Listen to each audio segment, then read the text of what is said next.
तारीख थी 4 फरवरी 1996। दिन था इतवार। लखनऊ पुलिस के वायरलेस पर एक संदेश गूंजा जिसने न सिर्फ लखनऊ पुलिस बल्कि यूपी के पुलिस के बड़े अफसरों को हिला कर रख दिया था। संदेश था कि ओसीआर बिल्डिंग के बी टावर से एक लाश नीचे फेंकी गई है। विधानसभा से चंद कदमों की दूरी पर ओसीआर बिल्डिंग हुसैनगंज थाना क्षेत्र में है, जिसमें विधानसभा और विधान परिषद के लोग रहते हैं। ऐसी वीआईपी एरिया के बिल्डिंग में लाश की सूचना पर तत्कालीन एसएसपी सूर्य कुमार शुक्ला तमाम अपने दूसरे पुलिस अधिकारियों के साथ मौके पर पहुंच जाते हैं। लाश जूट के बोरे में थी। बोरा ऊपर से नीचे गिरने से फट गया था, जिससे लाश के कुछ अंग बाहर दिखाई दे रहे थे। दरोगा ने जैसे ही बोरा खोला, अधिकारियों के चेहरे से हवाएं उड़ने लगी। लाश का सिर गायब था। वो सिर कटी लाश थी। करीब 1 घंटे की छानबीन के बाद पुलिस इस नतीजे पर पहुंची कि लाश 7वें तल की बालकनी से नीचे फेंकी गई थी। लाश एक पुरुष की थी, जिस्म पर पैंट और शर्ट थी। पुलिस को उसके जेब से सिवा एक रुमाल के कोई ऐसा साक्ष्य नहीं मिला जिससे लाश की पहचान हो पाती। पुलिस ने आसपास काफी तलाश की, लेकिन लाश का सिर पुलिस को नहीं मिला। खून के निशानों के सहारे पुलिस इस नतीजे पर पहुंची कि लाश को फ्लैट नंबर 706 से खींचकर बालकनी तक लाया गया। फ्लैट के गेट पर सफाई के बाद भी पुलिस को खून के कुछ निशान मिल गए, लेकिन फ्लैट नंबर 706 में ताला लगा था। हुसैनगंज पुलिस ने कागजी कार्रवाई पूरी कर लाश को पोस्टमार्टम के लिए भेज दिया। 706 नंबर का फ्लैट हस्तिनापुर से विधायक रहे गोपाल काली का था। रविवार का दिन था और इस समय मोबाइल जैसी सुविधा भी नहीं थी, इसलिए लखनऊ पुलिस ने मेरठ पुलिस के जरिए पूर्व विधायक गोपाल काली से संपर्क साधा। पता चला कि वो तो 1 महीने से मेरठ में ही थे। ये भी बताया कि फ्लैट की 2 चाबियां हैं, एक उनके पास रहती है जबकि दूसरी चाबी फ्लैट की साफ सफाई करने वाले केयरटेकर मनोज शर्मा के पास रहती है। मनोज शर्मा 1 फरवरी को अपने घर पौड़ी गया था और उसकी चाबी उसी के पास थी। गोपाल काली ने पुलिस को यह भी बताया कि लखनऊ जाने वाले उनके अधिकांश समर्थक उनसे चाबी ले जाते हैं और वही फ्लैट पर ही रहते हैं। 31 जनवरी को ही एक समर्थक ने उन्हें फ्लैट की चाबी वापस की थी। वही फ्लैट की एक चाबी पौड़ी में और दूसरी पूर्व विधायक के पास होने की जानकारी पर पुलिस फ्लैट का ताला तोड़कर अंदर घुसी। अंदर कमरे की ठीक से सफाई की गई थी। डबल बेड पर नई चादर पड़ी थी, लेकिन पुलिस ने जैसे ही चादर हटाई, गद्दे पर काफी खून दिखाई दिया। साथ ही पुलिस को सफाई के बाद भी कमरे में फर्श से खून के निशान मिल गए, जिससे इस बात की पुष्टि तो हो गई कि हत्या उसी कमरे में की गई थी। बाथरूम में वॉश बेसिन में मिले खून के निशानों ने इस बात को कंफर्म किया कि वहां खून साफ किया गया था। कमरे की तलाशी के दौरान पुलिस को वहां से भारी मात्रा में शराब की खाली बोतलें मिली। इसके साथ ही कुछ और भी आपत्तिजनक सामान पुलिस ने फ्लैट से बरामद किया। उस समय लखनऊ में क्राइम रिपोर्टर रहे दीपक शर्मा बताते हैं कि मामला पौष इलाके में सिर कटी लाश मिलने का था, इसलिए अखबारों में उससे जुड़ी खबरों को प्रमुखता मिल रही थी। कमरे की छानबीन से ऐसा प्रतीत होता था कि जैसे वहां हवन और पूजन किया गया है। इससे वहां बलि दिए जाने की आशंकाएं भी अखबारों में छपी। इस बीच पूर्व विधायक गोपाल काली भी लखनऊ आ गए थे।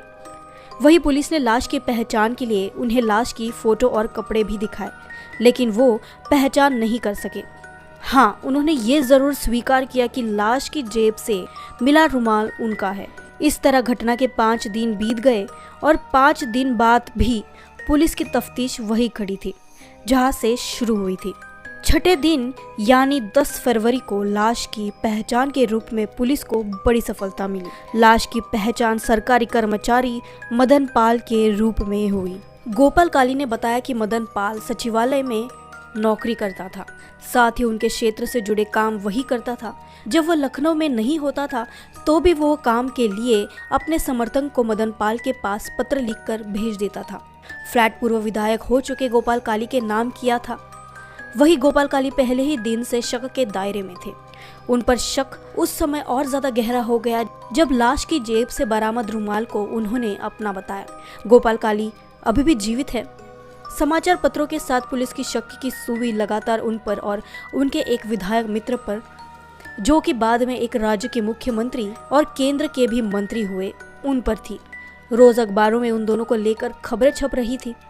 आखिरकार उन लोगों ने तत्कालीन एसएसपी सूर्य कुमार शुक्ला से मुलाकात की और मामले में तेजी आ गई। हत्या का कोई सुराग मिल नहीं रहा था और ना ही लाश का सिर। ऊपर से लगातार पुलिस पर दबाव बढ़ रहा था। इस बीच पुलिस को उस फ्लैट से एक टेलीफोन डायरी मिली जिसमें 100 से ऊपर नंबर थे। पुलिस ने सभी नंबरों पर फोन करना शुरू कर दिया। इस बीच डायरी में एक नंबर पुलिस को मिला जो मवाना मेरठ निवासी अशोक शर्मा उर्फ अशोक पंडित का था। पुलिस को आसपास के लोगों से यह भी जानकारी मिली कि अशोक घटना के दिन ओसीआर बिल्डिंग में ही देखा गया था। इस जानकारी ने पुलिस की तफ्तीश को दिशा दे दी।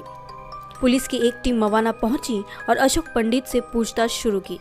पहले तो उसने पुलिस को खूब भ्रमित किया, लेकिन सख्ती करने पर टूट गया और स्वीकार किया कि उसी ने अपने साथी के साथ मदन पाल की हत्या की है। वही पुलिस अशोक पंडित को लखनऊ लाई। पूछताछ के दौरान उसने बताया कि वो 2 फरवरी को एक तबादले के सिलसिले में अपने दोस्त नौशाद के साथ लखनऊ आया था। मनोज शर्मा फ्लैट पर था नहीं, तो उसने मदन पाल से संपर्क किया। मदन ने उसे रात में फ्लैट पर मिलने को कहा।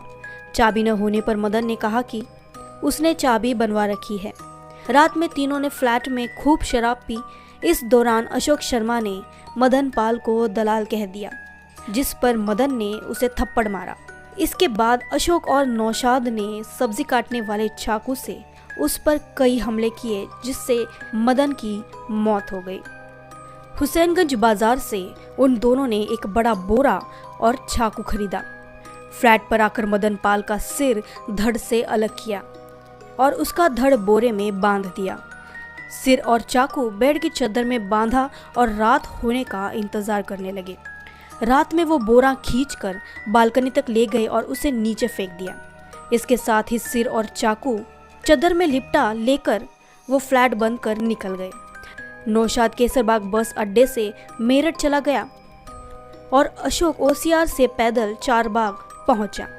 रास्ते में चादर में बांधा सिर और चाकू उसने हैदर कैनाल में फेंक दिया। पुलिस ने हैदर कैनाल में सिर को काफी तलाशा, लेकिन सिर तो नहीं मिला, पर चाकू जरूर मिल गया। पुलिस ने नौशाद को भी गिरफ्तार कर लिया और दोनों को हत्या के आरोप में जेल भेज दिया। मामला अभी तक अदालत में है, लेकिन मदन पाल का सिर पुलिस आज तक नहीं बरामद कर सकी। तो ये था आज का क्राइम केस। ये वीडियो अच्छी लगे तो जरूर लाइक करें। मिलते हैं अगले वीडियो में एक नए क्राइम केस के साथ। तब तक thank you for watching. Take care, bye.